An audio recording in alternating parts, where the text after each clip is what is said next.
E a doutrina não aceita. Falamos isso porque a cada dia a situação financeira do país se agrava e ninguém tem dinheiro para dar aos centros espíritas. Cada casa deve buscar uma maneira de se sustentar, repetimos, e o trabalho comunitário ainda é um meio de entrelaçarmos nossas forças, em busca de um ideal. Porém, o que um centro espírita alicerçado nas verdades doutrinárias não pode usar de maneira nenhuma é o dízimo. Pois dá de graça o que de graça recebestes, disse Jesus, em Mateus, capítulo 10, versículo 8. O que a irmã acha dos bingos e dos almoços de jantares regados a bebidas? Perguntei. Disse o apóstolo Paulo, tudo nos é permitido, mas nem tudo nos convém. Na primeira carta aos Coríntios, capítulo 6, versículo 12. Cada casa faz o que bem entende. Entretanto, o respeito à doutrina espírita está na consciência de cada um, e não convém ao espírita se macular por míseras moedas. A grandeza do espírita é respeitar as leis morais, e estas não aprovam bebidas alcoólicas nem jogos. O espírita tem de ser coerente em seus atos, ou ele é um espírita consciencioso ou será mais um espiritualista nos caminhos do mundo físico. A irmã é adepta do trabalho em casas espíritas. Sim, a casa tem de se manter. Ela tem despesas, portanto, para que não caia na tentação do ouro, seria bom se os espíritas descobrissem um meio de não ir contra a doutrina do Cristo, de não cobrar o pão de Deus a quem tem fome. A irmã conhece alguma casa que se mantém sem viver pedindo ao público? Sim, conhecemos. E nossas orientações foram tão bem aceitas que hoje muitos indagam, ao adentrarem a bela casa de Maria, onde eles acham dinheiro. Aquele grupo segurou e continua a segurar a charrua do trabalho, fazendo almoços e vendendo artesanato, e hoje esses irmãos fazem parte das feiras mais importantes do país. E tudo começou no quarto de uma jovem, onde foi feito o primeiro bazar. Não é um bazar de roupas velhas e sapatos sujos, é feito por mãos dadivosas, com peças novas e de primeira qualidade, porque o público gosta de artesanato fino. Para que isso venha a ocorrer, a casa precisa criar grupos de costura, bordado, marcenaria, pintura. Assim, não só terá condição de se manter, como também usará a terapia ocupacional para os desesperados, os tristes, os sozinhos. E nesses trabalhos não existe idade, da criança ao idoso, todos são capazes. E quem arcará com esse gasto? Madeira, tinta, enfim, todo o material. Aí é que a caridade entra, cada um deve comprar seu material e doar a casa ao seu trabalho. Na época do Messias todos eram artesãos, e hoje teremos de voltar no tempo, porque poucos querem dar alguma coisa aos que precisam. E a casa, ao aceitar os lixos dos frequentadores, porque existem aqueles que julgam que os pobres só merecem trapos, também não deve passá-los para o carente. O verdadeiro caridoso, quando doa suas roupas usadas, faz uma seleção, nunca devendo oferecer roupas rasgadas, que talvez nem o pobre venha a usar. A casa pode recebê-las, porém não as coloca no bazar para serem vendidas, para que não perca a credibilidade. O trabalho espírita é uma bela carta de amor da doutrina. Várias casas espíritas tomarão-se conhecidas pelos seus trabalhos de artesanato, de caridade e tomamos a repetir. O centro espírita que não criar uma fonte de renda terá de viver pedindo ajuda ao público e, infelizmente, poucos estão aptos a doar com amor. Até em asilos, orfanatos, creches, deveria ser adotado o trabalho, útil à entidade e às pessoas, pois estas aprenderiam trabalhos manuais. Mas a lei não proíbe o trabalho infantil? Audisse-lhes, a irmã Caridade, sorriu e respondeu, o trabalho a que nos referimos não é o trabalho infantil, que a lei pune severamente quem o explora. Os trabalhos manuais são culturais, é a criança ocupar o seu tempo disponível aprendendo. Não é tirar a criança da escola para trabalhar. É ensinar as meninas a bordar, e aos garotos outros trabalhos manuais. Nas creches e orfanatos que adotarem o artesanato, suas crianças não terão tempo para fazer traquinagem, porque a arte enobrece o caráter das criaturas. Hoje, a criança, o adolescente e o jovem têm de ter alguma terapia ocupacional e nada como ter alguém capacitado que os ensine. A casa espírita que for construída com trabalho, sem nunca ter feito uma rifa sequer, nenhum almoço com bebidas alcoólicas ou jantar com bingo ou outros jogos, será mantida com o trabalho de seus frequentadores, principalmente dos jovens e idosos. Uma crochê, um bordado, uma costura não é trabalho escravo, é terapia, principalmente no mundo moderno. Audes, sabemos que você coordena muitos trabalhos de caridade em todo o Brasil. O que acha das mocidades, que só se reúnem para estudar? Acho que as mocidades não podem caminhar isoladas, elas têm de se integrar à casa, estudar a doutrina espírita, tomar parte na diretoria e trabalhar, pintar o centro e lavar seus vidros. Na seara do Senhor faltam obreiros. O jovem de hoje é muito bem informado. Ele pode trabalhar no computador, fazendo apostilas para os estudos da doutrina, ou o jornalzinho da casa. Há muitos afazeres quando alguém deseja tomar sua casa uma verdadeira casa espírita. O jovem não pode viver em grupo separado. Hoje, na era moderna, os trabalhos se evolumam e todos estão aptos a efetuá-los. Pode existir casa espírita sem o departamento social? Queremos que todas tornem-se um templo da caridade, onde o espírita se conscientize de que ali, mais à frente, existe fome, frio e abandono. Gostaríamos que a doutrina, que veio para transformar o homem em um filho de Deus em ação, tocasse todos os corações e mostrasse que só há um caminho até o Pai. Esse caminho chama-se Jesus e ele é o mestre da caridade. Ninguém é espírita se não é caridoso, porque a caridade é Jesus de volta à terra. Todas as casas espíritas deveriam seguir o lema: Deus, Cristo e caridade. Talvez assim os espíritas se conscientizassem de que doutrina espírita é a caridade em ação. E quem leva a doutrina a sério luta pela caridade no coração das criaturas. Audis Sulis, muitos dizem que a finalidade da doutrina não é a caridade. O que a irmã pensa disso?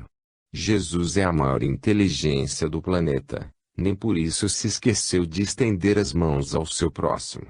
Doutrina espírita sem caridade é homem sem coração, somente cérebro. Conhece-se o verdadeiro espírita por seus atos de caridade. E como se entra no mundo da caridade? Buscando na casa as obras sociais, e isso só acontece se ela tiver um bom doutrinador e evangelizador. Caso contrário, a casa espírita será apenas um templo de pedras, sem almas, onde quem o frequenta se julga o melhor dos espíritas, olhando as outras casas com desdém e nada fazendo para aproximar-se delas, porque o orgulho e a vaidade lhes invade a alma. Quando a doutrina entra no coração do homem, ele vê irmãos em todos os lugares, tornando-se um verdadeiro embaixador da doutrina. É lastimável a rivalidade entre as casas espíritas, ciúmes e ataques.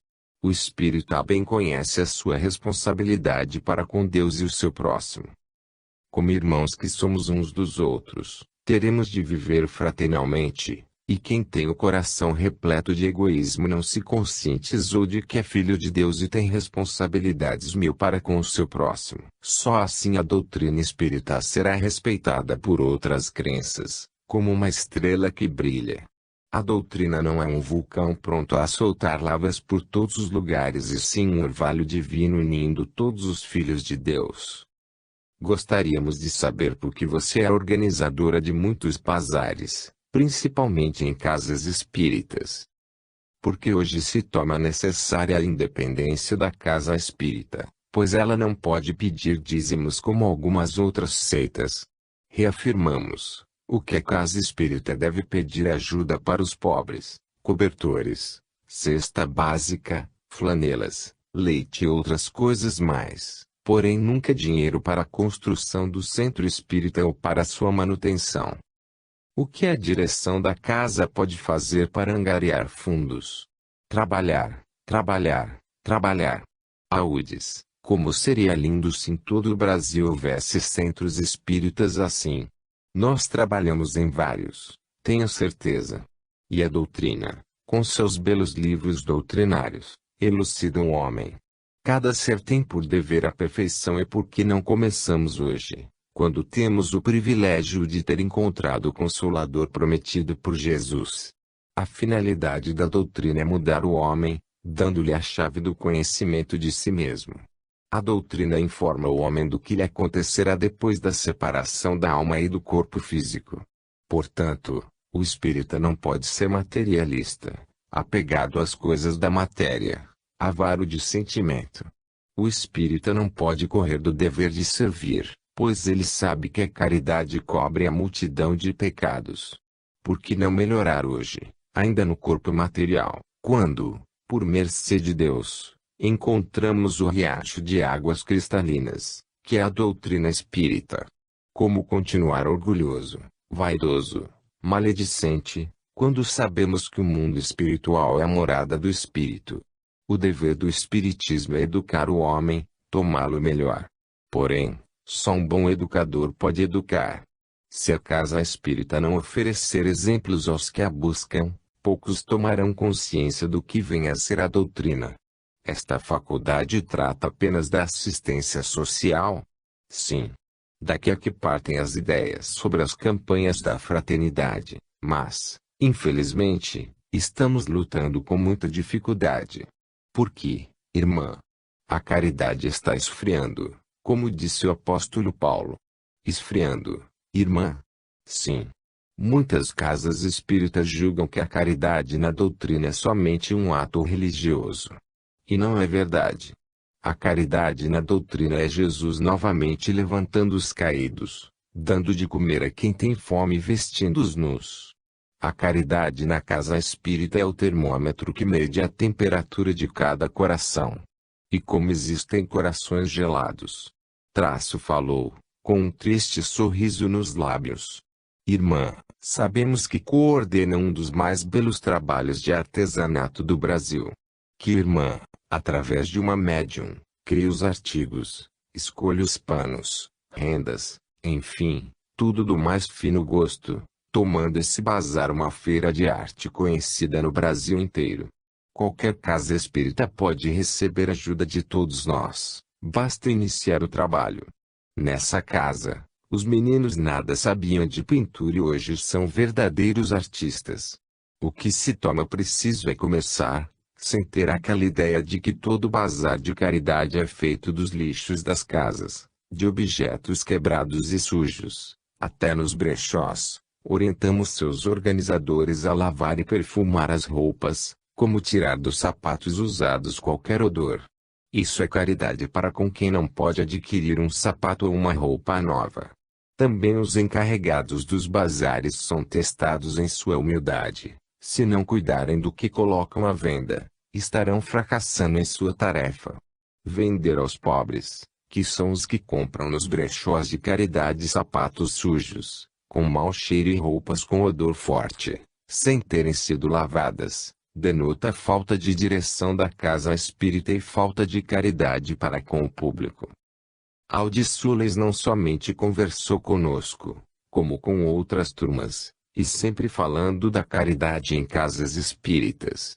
Muitos perguntavam-lhe como iniciar uma costura, quantas peças devem compor um enxoval de recém-nascido, e ela ia dando explicações. Ainda ouvimos dizer, caridade não é filantropia, caridade, fazemo-la com o coração desprendido. Na filantropia, fazemos caridade com o dinheiro alheio. Aldis tem razão. O homem muitas vezes diz adorar Jesus, mas no momento de enfiar a mão no bolso sempre dá aquela famosa desculpa. Sou a favor da caridade moral, sempre estou do lado de quem sofre, confortando-o. Achamos que isso não é caridade, é dever de cada um de nós.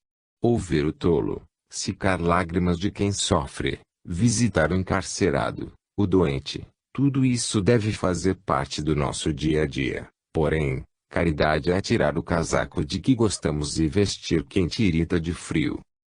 Caridade é o obolo da viúva, quando damos ao próximo o que sabemos que nos vai fazer falta. Caridade é ajudar o outro, sem que ele saiba. É respeitar o carente, não lhe dando esmola, mas fazendo caridade. Fomos ficando para trás.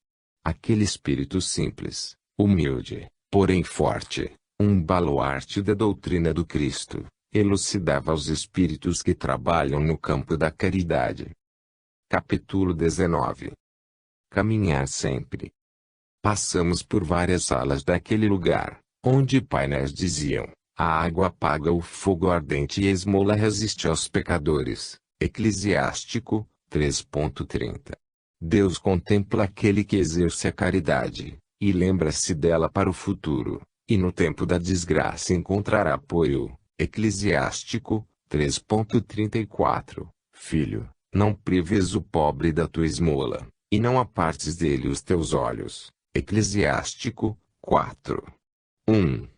Não desprezes aquele que tem fome nem exasperes o pobre necessitado. Eclesiástico 4.2.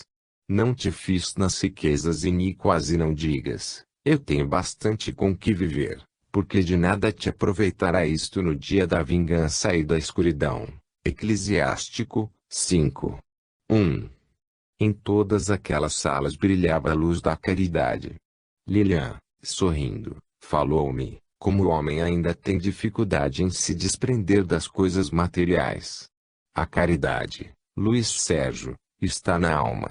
Dificilmente alguém avaro vai se tornar caridoso, apenas porque chegou à doutrina. Engana-se, querida. A caridade é contagiante. Se estamos ao lado de muitas pessoas caridosas, vamos aprendendo a praticá-la.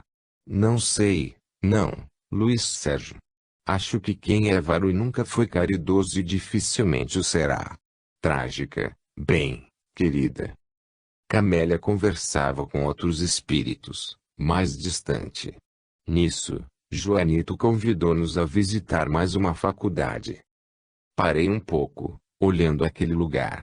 Foram horas de grande aprendizado para todos nós. Gosto muito dos meus companheiros. Hoje o papai aqui está 1000 por hora, varando o espaço com confiança, esperando a hora de chegar aos braços do pai. Até lá, você, leitor, terá de me ajudar com suas preces amigas. Fui o último a entrar. Que lugar lindo! Pareceu-me que estávamos em uma festa, tanta e tanta gente ali circulava. Cocei a cabeça, pensando: gente, que vimos fazer aqui? Que faculdade será esta, para ter esse movimento? Josué pediu que o esperássemos e se retirou, juntamente com Hilário e Gessé. Olhei para Camélia que, sorrindo, falou-me, sempre curioso, em Luiz Sérgio. Claro, até parece uma feira livre, tanta gente se movimentando por aqui. Tem razão, falou Joanito. Esta pequena faculdade possui um hospital. Hospital? Sim, Luiz. Se o irmão reparar, verá que todos os que por aqui transitam são muito jovens. Olhei novamente aquele pessoal e constatei que havia até adolescentes de seus 13 anos. Como vocês sabem o que é nesta faculdade? Trabalhamos aqui, não se esqueça de que somos psicólogos. Desculpe. Pela aparência de muitos, bem que estão precisando de bons psicólogos. Os dois riram. Parece que aqui só há jovens, comentou Lilian. Não, há pessoas de todas as idades, respondeu Camélia. Nisso, olhei um casal que eu estava esperando, sentado em um banco, pareceram-me grudados um no outro. Notando minha curiosidade, Joanito falou, eles são suicidas. Suicidas? Os dois? Sim. Os dois eram namorados, ele com 16 anos, ela com 14, porém também se drogavam e foram contagiados pelo vírus da AIDS. Desesperados, fizeram um pacto de suicídio. E eles estão aqui numa boa? Não, Luiz, já faz muito tempo que eles se suicidaram.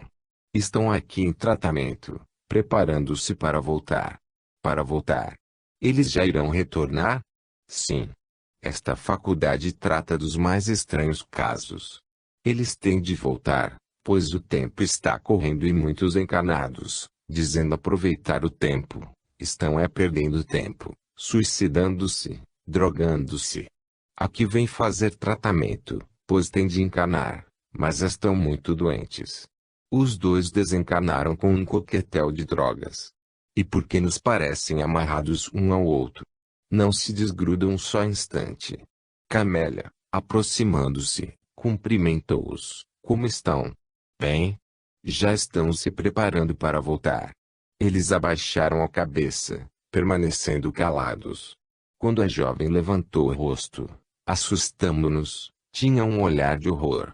O rapaz permaneceu cabisbaixo, apenas respondia ao que Camélia perguntava. Eles ali permaneceram, quietos, de mãos dadas. Camélia, eles ainda estão doidões? Ela sorriu. Não deixam de estar, pois os dois não esquecem o momento quando o coquetel de drogas explodiu dentro deles. Coitadinhos. Falou Lilian. Tem razão, retrucou Joanito. São os coitadinhos. Jovens, ricos, bonitos e se afundaram no mar de lama, que é o mundo das drogas. Valerá a pena essa reencarnação no estado em que se encontram? Luiz, o planeta está se preparando para as bodas do Senhor Jesus, quando ele receberá o troféu da vitória, a terra regenerada. Os jovens que partem do plano físico estão retomando a ele rapidamente, para ver se alcançam o plano traçado pelo departamento reencarnatório. Esta faculdade ministra aulas. Claro, aqui são preparados os doentes, para depois serem encaminhados ao departamento reencarnatório. Todos os que aqui se encontram estão comprando a passagem de retorno ao mundo físico. Quase todos, só não os que aqui trabalham. Querido, se cuide, assim você entra no próximo pacote, falou-me Lilian. Espertinha. Não quer voltar sozinha, não é mesmo? Deseja me levar com você? Lilian riu. Nós dois desencarnamos de acidente de carro e também muito jovens. E aqui é um dos lugares onde é estudada a história de cada um que desencarnou fora do tempo. Ainda bem que não é o meu caso. Desencarnei na época certa, nem um dia a mais nem a menos, respondi. Lilian, sorrindo, falou, quanto a mim, não sei se estava na minha hora. Sabe, Joanito, não entendo desse assunto. Todos nós não temos a hora certa de desencarnar? Deveríamos ter. Mas ultimamente vem ocorrendo muitas mortes prematuras, tudo levado por excessos, e o automóvel é o maior vilão, principalmente referindo-se aos jovens. Nas quintas-feiras já começam os excessos, tudo por falta de educação divina. Nisso, Josué, Hilário e Gessé chegaram e nos convidaram a segui-los. Chegamos a um salão onde um aparelho minúsculo, do tamanho de uma caixa de fósforo, ao ser acionado projetava em uma tela, de cerca de 25 metros de largura por 20 de altura, fatos que ocorriam no plano físico.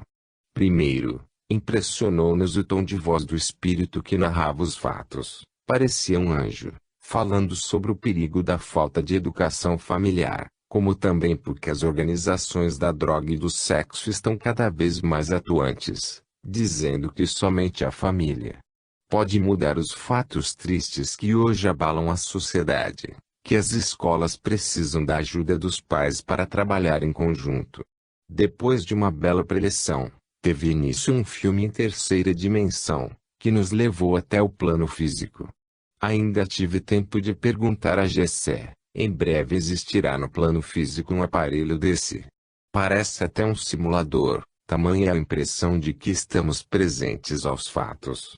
Ele não me respondeu porque a projeção logo começou. Primeiro, assistimos a um filme dos presídios brasileiros e a incidência da AIDS neles, a vida subhumana dos presos. Há uma necessidade urgente de salvar almas e os presos estão cada vez mais revoltados. Vimos o inferno, a desmoralização do homem e da mulher. É a volta a um mundo sem leis. Ao ver aqueles filmes, Percebemos que eram escolhidos os grupos de socorro nesses lugares, pois as plaquetas dos seus crachás estavam luminosas enquanto o filme passava.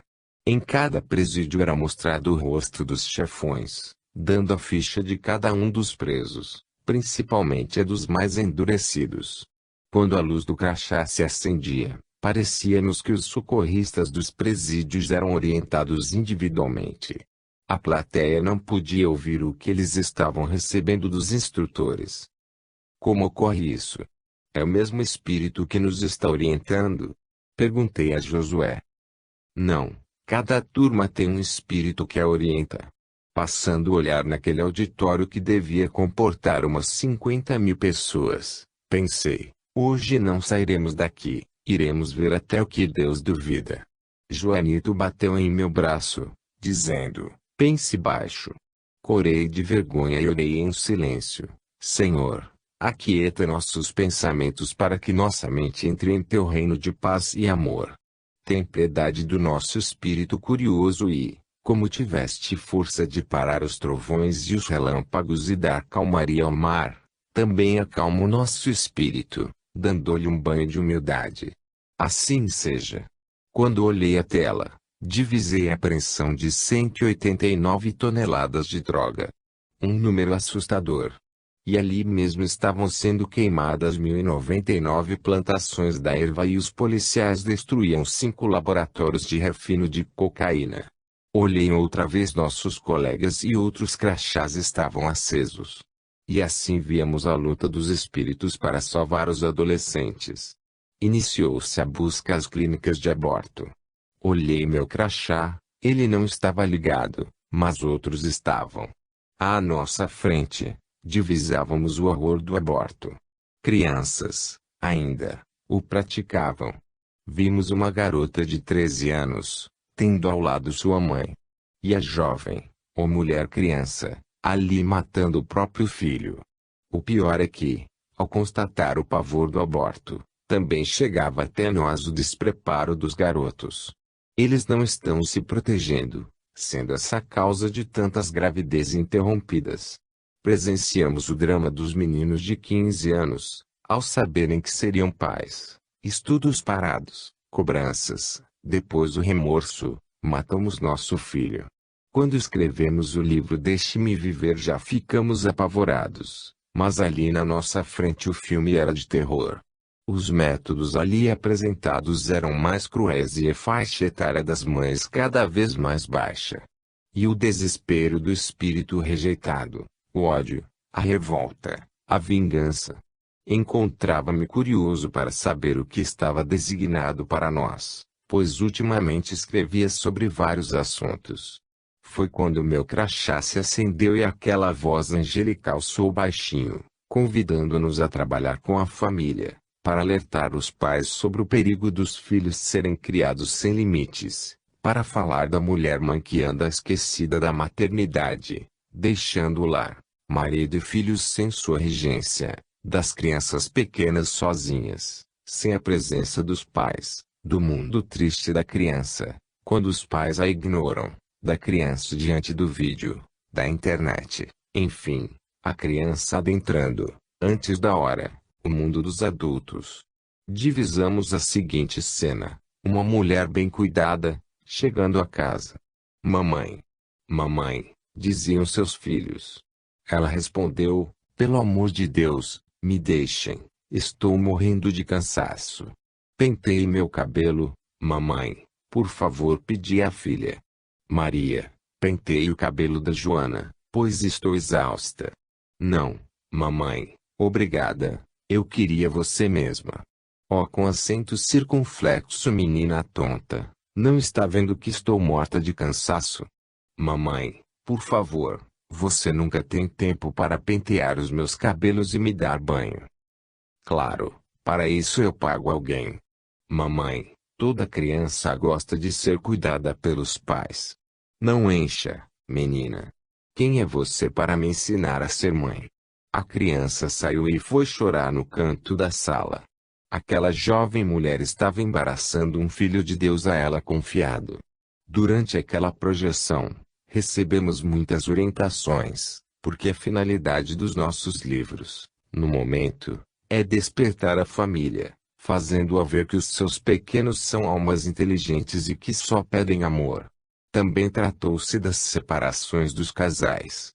Poucas crianças estão sendo criadas pelos próprios pais. Elas estão crescendo rápido demais, e o pior, sem sonhos, sem esperanças. Desde cedo têm de enfrentar situações embaraçosas, o desconforto de ter de escutar brigas repletas de palavrões e ataques aos familiares. Poucos casais não lavam a roupa suja diante das crianças. A finalidade desta turma em estudo é levar até os lares o Evangelho, que nos ensina o amor ao próximo. Foram mostradas crianças sem limites, agressivas, consumistas, enfim, crianças infelizes. No momento, disse a instrutora, a finalidade deste grupo é ajudar os jovens e suas famílias. Vamos deixar de pensar somente em nós mesmos e lembrar que nossas crianças estão precisando de bons exemplos. Aquele espírito falou das mães modernas que compram pílulas anticoncepcionais para meninas de 13 anos, temendo uma gravidez. Será que elas estão certas ou incentivam suas crianças a assumir uma liberdade excessiva? A oradora ainda falou sobre muitos assuntos até que os painéis se apagaram e aquele espírito que muito admiro cantou, como se fosse o rouxinol de Cristo. Fui o último a sair. Bati nas cadeiras, brincando com elas, mas foi tal o ruído que até me assustei. Por que demorou? Perguntou Josué, que me esperava na porta. Estava orando a Deus por todas as mulheres. Josué, que lugar bonito. Agora, amigo, gostaria de saber por que a espiritualidade está preocupada com a família, principalmente com família espírita. Luiz, este lugar é uma faculdade transitória. Aqui tratam de vários assuntos e hoje fomos convidados a alertar a família, principalmente a espírita, porque os filhos dos espíritas não estão se tornando espíritas, estão, muitos deles, perdidos nas noites do vício. O planeta está passando por uma metamorfose, e a família tem por obrigação ajudar seus filhos. Hoje, se uma criança não for acompanhada nos estudos pelos pais ou por bons professores, não terá condição de enfrentar o mercado de trabalho. Desde o vestibular, o aluno tem a sensação de estar no meio de um turbilhão de mudanças, e as escolas estão ainda capengando, para correr junto ao tempo. A criança, o adolescente e o jovem têm de ter o apoio da família, caso contrário serão mais um desempregado, pois a época atual não é mais para aqueles que esperam entrar na universidade por sorte. O aluno precisa de aulas de arte e de idiomas, pois quem não aprender línguas diferentes não competirá com sucesso. A preocupação da espiritualidade é com esses espíritos que não podem mais fracassar. A família tem de cair na realidade e ver a superioridade das exigências do mercado de trabalho, dela partindo a orientação aos seus filhos, pois não são necessários apenas os conhecimentos técnicos para se exercer uma profissão. Hoje o aluno precisa de muito mais. Os pais estão ignorando que existe essa competição, deixando seus filhos em noitadas, com turmas envolvidas no mundo material que os cerca. Na atualidade, o colégio tem de desenvolver também as habilidades e competências exigidas pelo mercado, como raciocínio lógico, autoestima, liderança e inteligência emocional. E tudo isso o jovem pode conseguir unindo a família e o colégio. Resumindo, temos de evangelizar a família e lhe pedir socorro.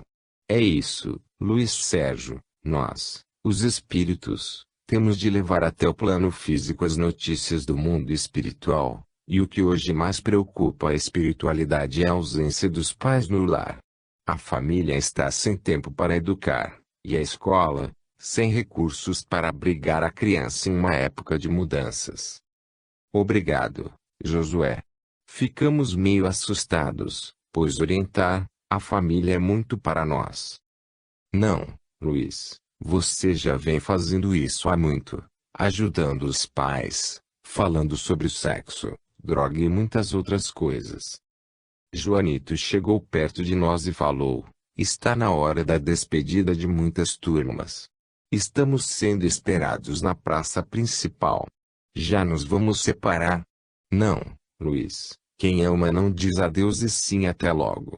Nisso, os outros se aproximaram e fomos caminhando para a universidade. Vocês devem estar lembrados, pois a desenhamos no início do livro. Quando lá chegamos, a praça encontrava-se lotada, cada turma com seu crachá luminoso. Olhei os grupos enormes de trabalhadores do plano físico e pensei, como encarnado não encara a morte se todos os dias parte alguém do plano físico? Porque os encarnados julgam que os espíritos são fantasmas. Outros dizem, coitado, fulano morreu. Se algum encarnado ali estivesse, iria ficar pasmado, pois fogos de artifício comemoravam o fim de alguns cursos naquele belo lugar.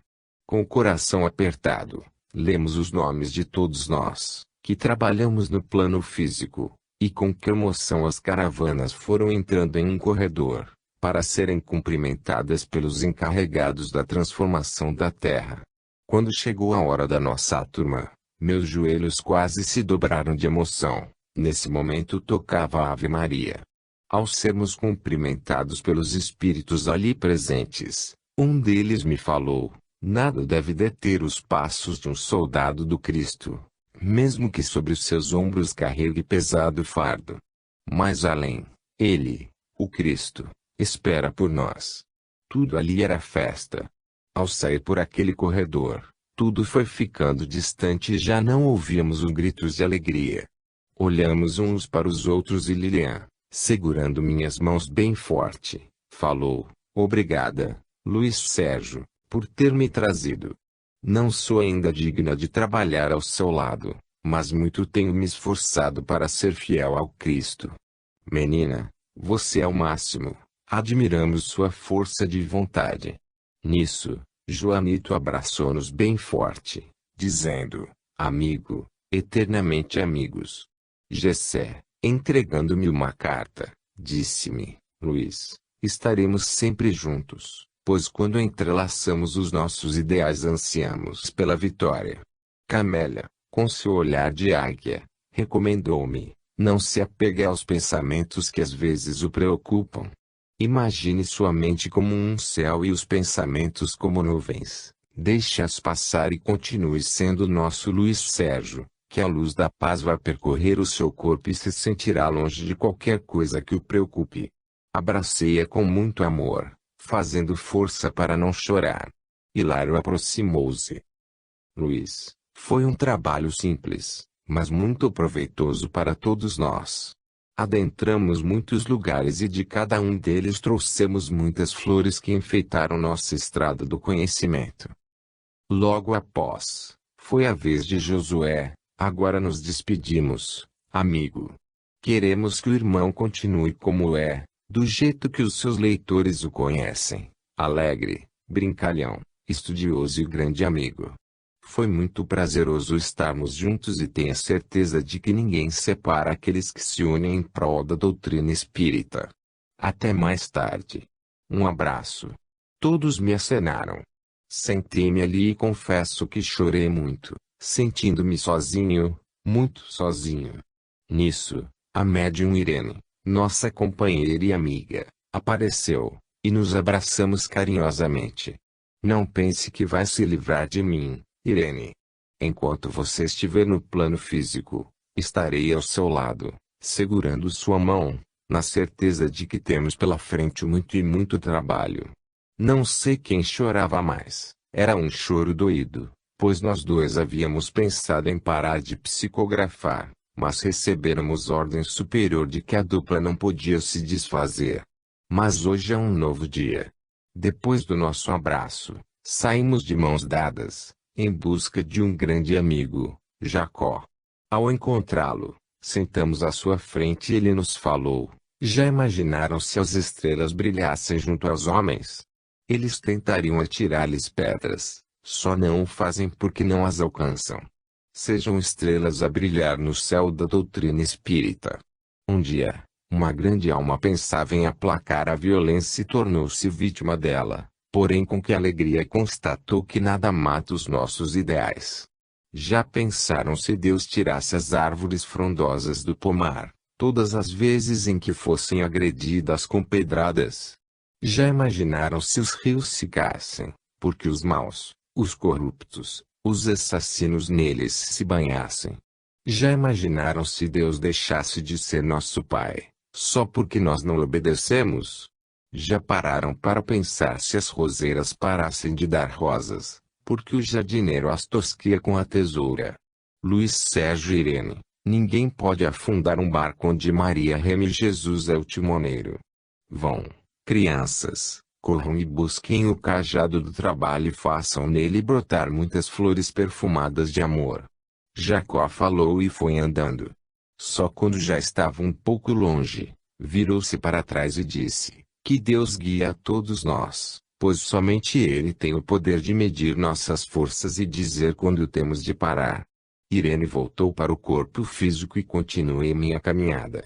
Resolvi dar um passeio, antes de apresentar este livro ao departamento da psicografia, para o devido exame.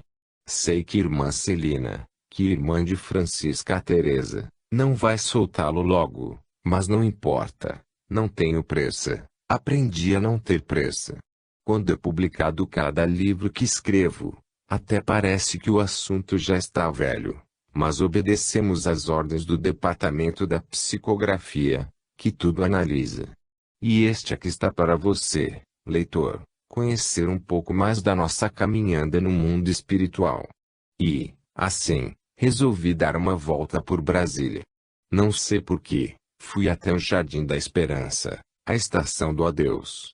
Dirigi-me até o guarda-roupas onde está meu corpo físico, companheiro de minha última existência. Estava tudo muito bem cuidado, o túmulo encontrava-se mantado de saudade.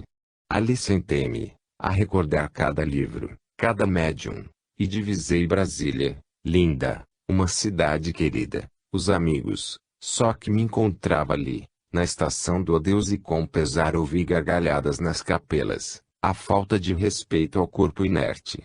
Olhei aquele lugar e recordei nossa peregrinação no mundo espiritual, pensando, como os encarnados não percebem que todos desencarnam e ficam aí, perturbando uns aos outros, sem limites, sem amor, sem caridade. Como o encarnado encara a morte. Será que ninguém para um pouco para indagar se existe vida além vida? Creio que poucos possuem a humildade de pensar no mundo dos espíritos. Muitos fatos aconteceram ali, muita coisa interessante para um outro livro. Era um lugar repleto de causos. Ainda existem almas do outro mundo, são aquelas que não acreditam que já partiram. Voltei a olhar meu túmulo e senti a vibração de meus pais. Principalmente a do Júlio. Ali, muitas lágrimas foram derramadas por ele, meu velho pai. Quando as lágrimas também me fizeram companhia, eis que um espírito maltrapilho, aproximando-se, falou-me: ei, moço, saia daí, esse lugar tem dono. É de alguém que escreve coisas dos mortos, sabia? Não pude deixar de sorrir. Cumprimentei o amigo e fui saindo devagar.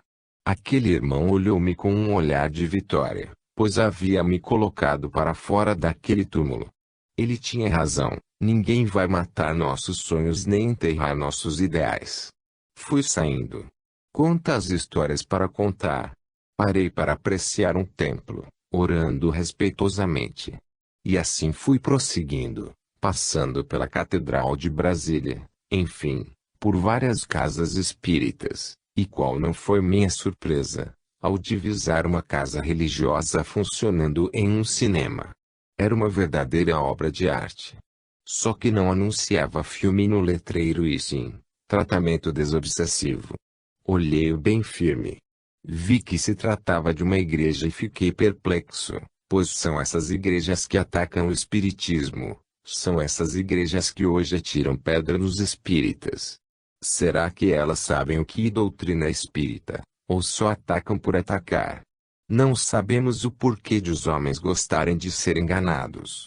Bastam as promessas, para correrem em busca de milagres, porém, Deixar para trás erros e defeitos ninguém quer.